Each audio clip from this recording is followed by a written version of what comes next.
So last night I was lying in bed. I was like just looking at my phone. It was around 11 p.m. I was just like scrolling through Twitter, which you shouldn't do this, by the way. Don't be like me. You're not supposed to like look at your phone before you go to bed. But anyway, so last night I was looking at Twitter around 11 p.m. and I see on my feed from Nintendo of America. I read the words: "The Paper Mario series arrives on Nintendo Switch." So I see those and I'm kind of like, I'm getting ready to go to bed. I'm kind of like half asleep. I see those and like suddenly my mind like jolts awake. I'm like, what the fuck is going on? Paper Mario series arrives on Nintendo Switch. And so there's this video attached, right? And the video is kind of like playing that first bit where it's in Peach's castle and it's like in the foyer area where it kind of looks like how it does in Paper Mario 64. And I'm looking at that and I'm thinking, is this a remaster of the original game? Are they like porting the original Paper Mario games to the Switch? So then, like, suddenly my brain's in the like kind of panic mode. Like, I need to figure out what's going on. So I look closer and I read it a bit more properly. It says, "The Paper Mario series arrives on Nintendo Switch with an origami twist. What evil paper shenanigans does the Origami King have planned? Find out when Paper Mario: The Origami King releases on 7/17, 17th of July." And so, okay, so I read that and I realize, okay, it's not a remaster, it's a new game. And I have a sudden sinking feeling. Now, that sounds ridiculous, right? It's a new game. Why do I have a sinking feeling for a new game? I was thinking about a remaster, and I see it's a new game, and suddenly I'm disappointed.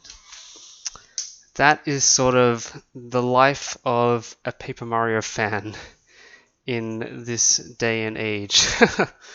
And I kind of wanted to just make this to talk about why that is, like sort of explain my feelings towards it and my thoughts on the series and why I'm not really that excited about the Origami King, although I hope it's good, but I'm not really that optimistic. So I guess to start off, I should explain sort of my relationship with the Paper Mario series, and I'll start off by saying that Paper Mario: The Thousand Year Door is my favorite game of all time. And I've played a lot of video games in my years, but still, Paper Mario: The Thousand Year Door is my favorite game of all time. And I mean, part of that, admittedly, is because I played it as a kid, and I have some like nostalgic attachment to it. So it's possible if I played it like today for the first time, maybe I wouldn't have the same attachment to it that I do. It's kind of like a classic thing that a lot of people, like, one of their favorite games will be whatever like first RPG they played as a kid, right? But anyway, it is what it is. Paper Mario: 1000 Year Door is my favorite game of all time. And I do like believe it's not like a nostalgia goggles thing. It's obviously a widely praised and appreciated game, and it's not like going to be up on the top on Metacritic or anything, even though it should be. Stupid critics. Anyway, let's not get into that. Stupid Eurogamer giving it a 6 out of 10. Anyway, but so obviously it's like a well-known and well-loved game, right? It's a good game. Anyway, so I played Paper Mario: 1000 Year Door as a kid, and I instantly fell in love with it, and I thought this is like the best shit ever. And like, as I've played more games, like my lists of favorite games have sort of like changed. The ones have fallen off, some have been added on, but 1000 Year Door has sort of always been at the top for me, and it's always had like a really special place in my heart. And I don't think there's really anything else like it. I don't think I have that relationship with anything else. So this is sort of like an important topic to me, right? Now, as a kid, obviously I played 1000 Year Door, and then the next game that came out was Super Paper Mario on the Wii. I didn't play Paper Mario 1 until a bit later. But anyway, so I played Super Paper Mario, and at the time, like, I didn't know what it was going to be about before I played it, but I thought, hey, it's the new Paper Mario, it's going to be like the old one, right?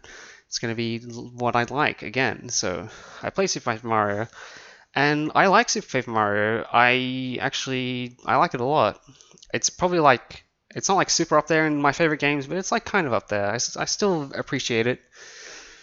But even still, like, I was a little bit disappointed playing it because obviously they just like scrapped all the RPG mechanics. It's not really an RPG at all. It's like very simplified in many ways. It doesn't really have many of the mechanics of the old ones. But, you know, I still enjoyed it.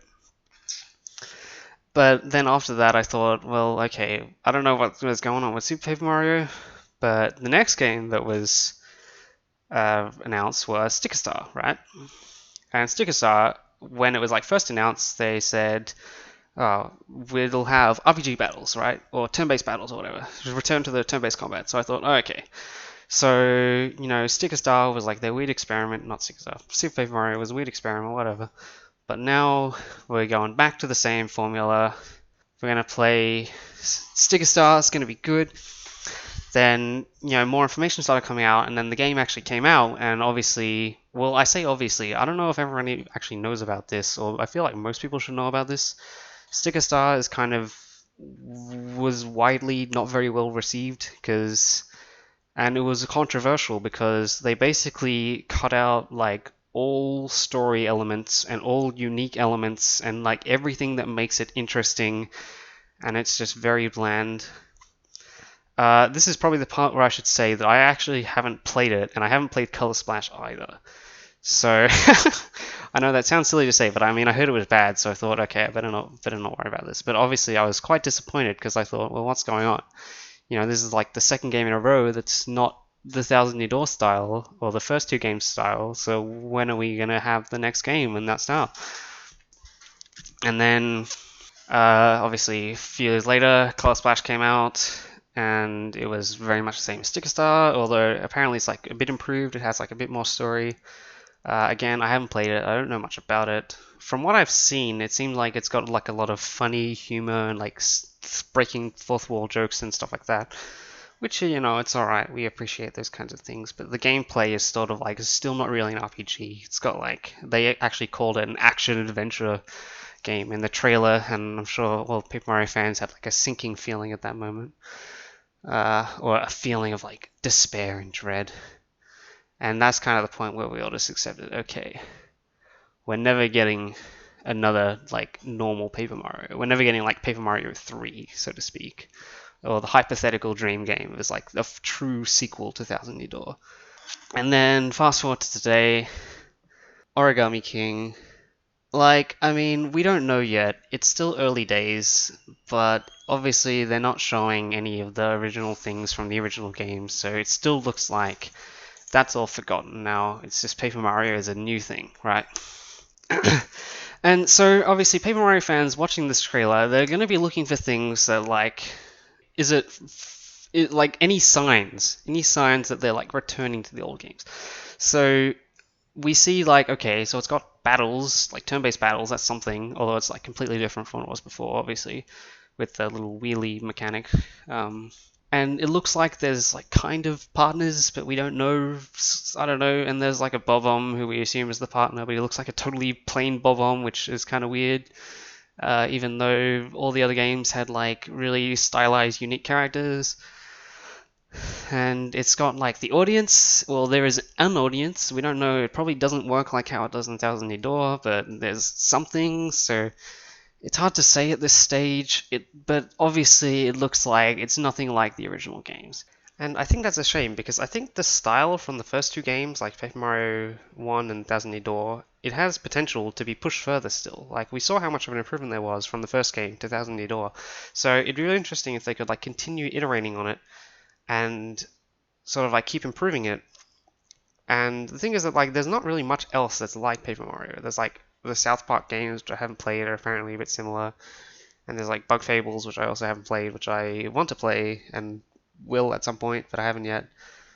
But like, you know, Paper Mario, it's so like different from most other RPGs, and it's kind of like a reinvention, and from the ground up, like, okay, how do we make turn-based combat like interesting? And that's why people like say, like, you know, video game donkeys, like there's two games that figured out how to make turn-based combat fun, and like one's Undertale, one's Paper Mario, and it's like, so, you know, I really think they had something good there, and I would really like if they would continue that and go back to it and keep, you know, improving it. As for, like, an Origami King, like, we've seen, like, a tiny bit of the battle system where they got the weird spinny thing.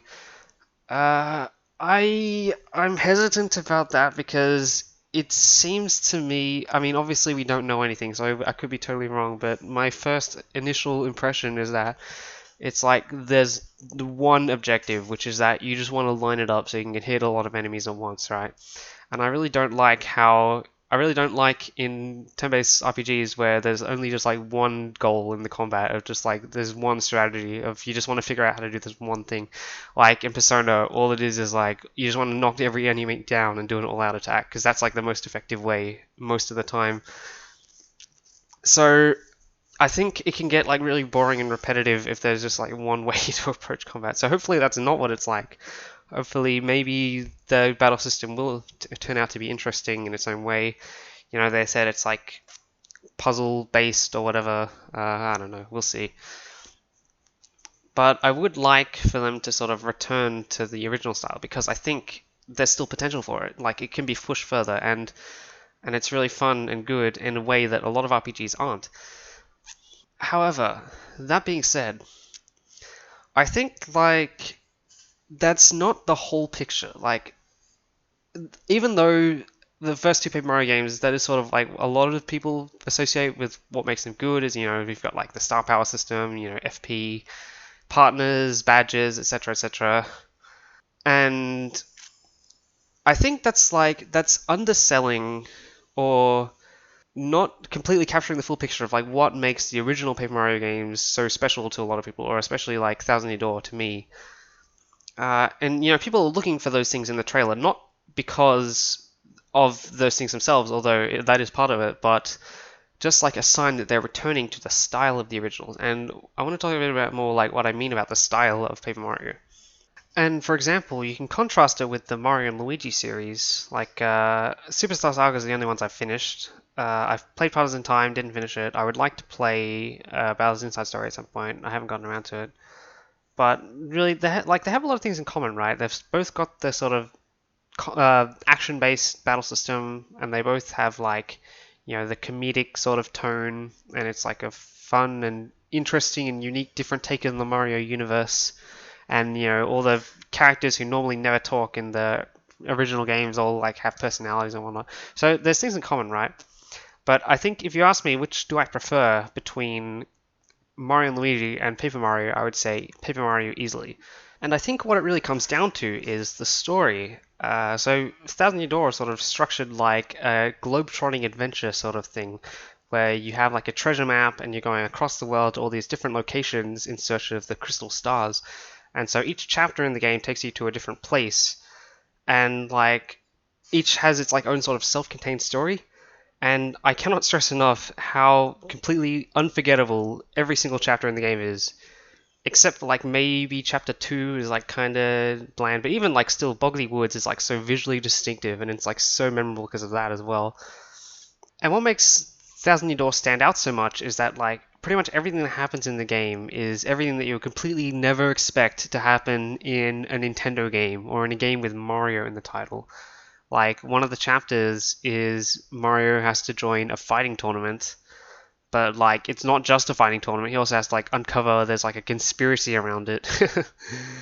And one of the chapters he gets like stranded, like you get trapped on like an island that's like haunted by ghost pirates. And like one of the chapters you're like on a train, and it's just like everything about it is just so crazy and memorable, and it's just constantly inventive, and like every location you go to has like all these characters that you meet, and they have like their own side plots. And the amazing thing is that it feels like a long game. Like it's only about 30 hours, but it feels so long because it's so dense and there's just like so much that happens in it. Whereas if you compare it with like Final Fantasy X, I think it was about 80 hours for me, and you know a lot of that game is just, you know, you're walking on some linear path, and you know every few seconds like, you know, it's like, you know, a lot of RPGs just have filler, but Thousand Year Door doesn't really have that, and I mean it kind of does have like a bit of backtracking, but I think it's like acceptable. It's like within the ranges of acceptability, if like acceptable backtracking in games, except for like Chapter 4, which kind of pushes it a bit. But like that's just the self-contained stories. there's also like the overarching story, which is that so you're searching for these crystal stars, right? And there's like another organization called the Crossnauts who they're also searching for the crystal stars, and like you run into them a few times in the game, but at first like you don't really know who they are or what they want, and it's sort of like expanded over the course of the game, and the stakes like get higher and higher, where it's like sort of a race against time, like to find all the stars before the Crossnauts. And it all sort of like culminates in the end, in the climax, when you actually finally open the Thousand Year Door, when it's like all the game's been building up to it, and it's like the mystery of like what's behind the Thousand Year Door, and like everything that's after that is just so brilliant. And I think that's like when people ask like what's your favorite chapter in Thousand Year Door, like a lot of people say like chapter 3, chapter 6. Those have come up pretty common.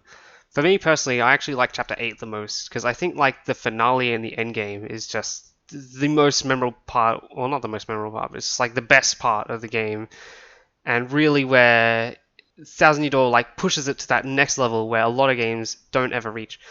And even more amazing is the ending, where of all the games I've ever played, Thousand Year Door still has the best ending of any of them, where like every single character you've ever met through the whole game, they have like their own epilogue, and it's so like thorough and well done. And like that kind of thing makes you look back on it and you see like you've been on this like amazing journey around the whole world, and like meeting all these characters and like helping them with their problems, and like solving all these mysteries and whatnot, and finally it's over, and like you look back on it and you're like, wow, that's. And like the final music when you're like, oh, I won't spoil it, but you guys probably know, if people have played it, you'd like know one of the last music tracks in the game. It just makes me like so emotional, man. And that's the kind of thing that like when you play the game as a kid, like that just like binds it to your soul. Like that's it. Like this is just this experience that there's nothing else like it.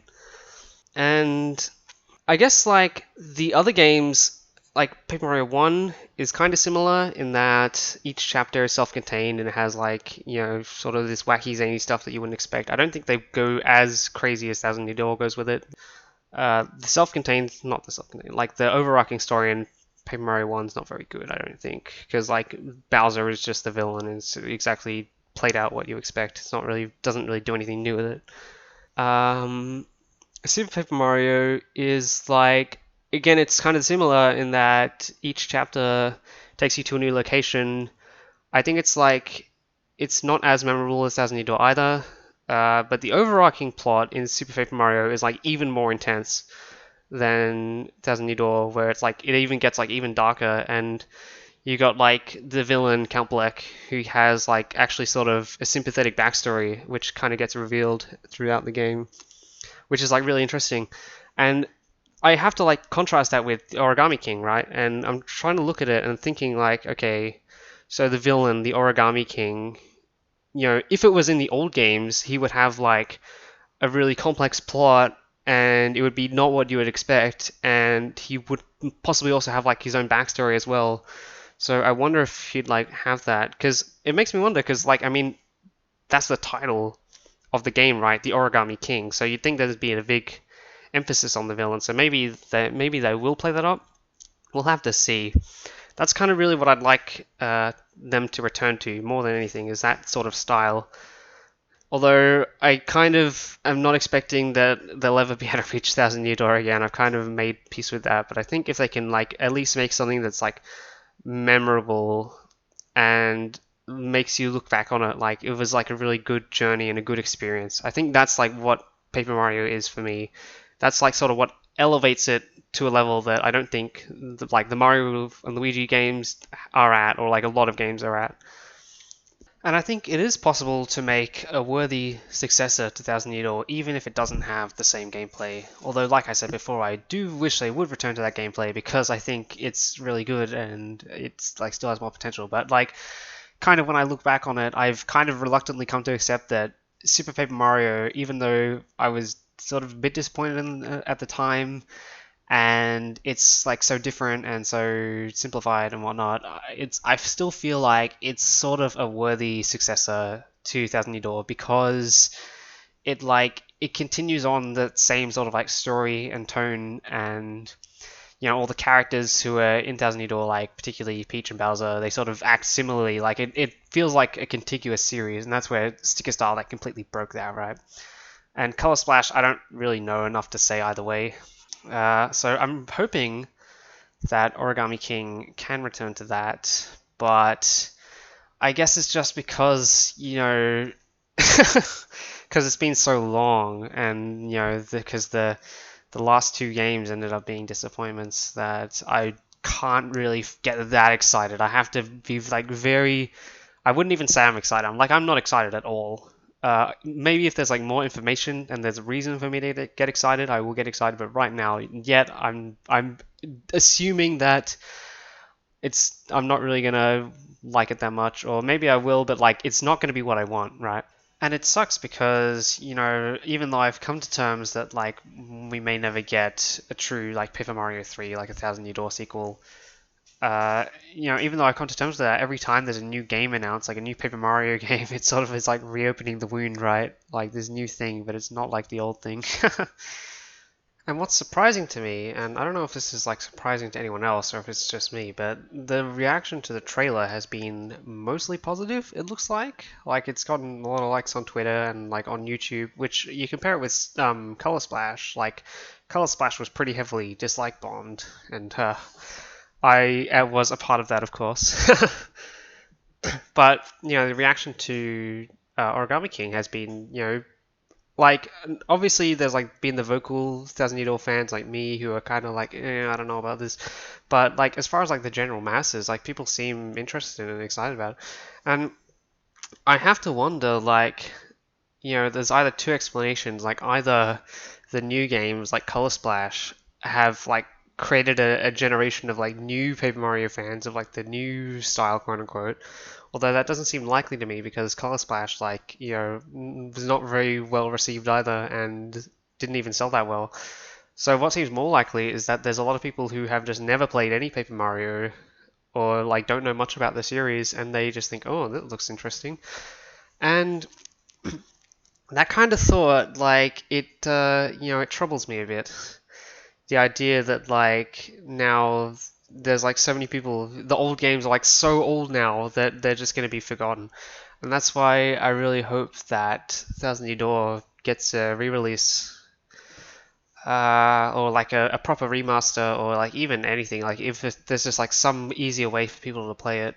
Because at the moment, like it's still only available on GameCube, or you can try to play it on Dolphin. I don't know how well it works. So I really hope more people play Thousand Year Door. If it ever comes out, like if there's ever like a remaster announced, I'll be pre-ordering it frame one, and I'll be shilling it to all my friends and to all my enemies, because everyone deserves to have their heart touched by Paper Mario. So yeah, I guess to wrap it up, I'm not that excited. I still want 1000 Year Door 2, but I still like have kind of accepted that it won't happen, but I still want it to happen. And it just upsets me because, like, in my mind, I feel like there's no reason why not, right? Like, why would you not go to the style that people like and people are craving? But clearly, like, as time passes, like, we're going to just become more of a minority because, like, based on the positive reactions to the trailer, like, people seem like, oh yeah, Origami King, this is cool, this is fine. And, yeah, so I'm kind of just a bit somber about that. Yeah, I think that's about all I have to say. So, yeah.